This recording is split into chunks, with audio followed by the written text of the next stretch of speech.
1911 का साल दो मायनों में भारतीय इतिहास के लिए अविस्मरणीय है। कांग्रेस न केवल अपने हर अधिवेशन में बल्कि जमीन पर भी बंगाल विभाजन का पुरजोर विरोध कर रही थी। अंततः ब्रिटिश हुकूमत को झुकना ही पड़ा और 1911 के इसी साल में बंगाल विभाजन निरस्त हो गया।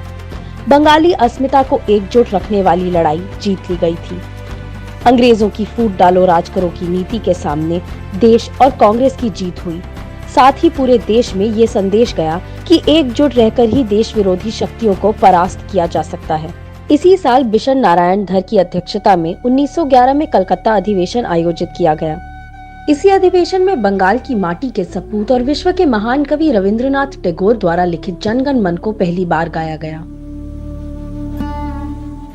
पहली बार गाए जाने के बाद से ही जनगण मन भारतीय जनता में देशभक्ति का प्रतीक बन गया।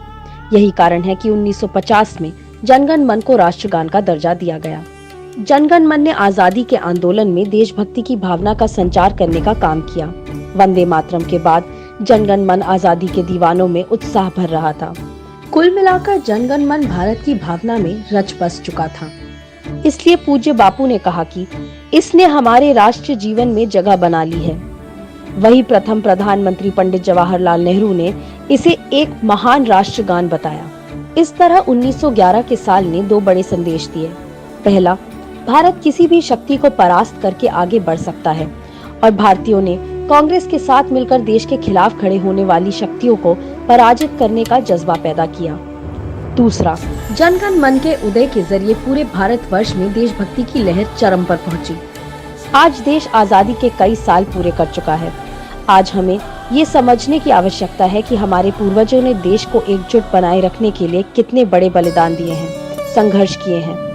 हमें उनके बलिदानों और संघर्षों को बेकार नहीं जाने देना है।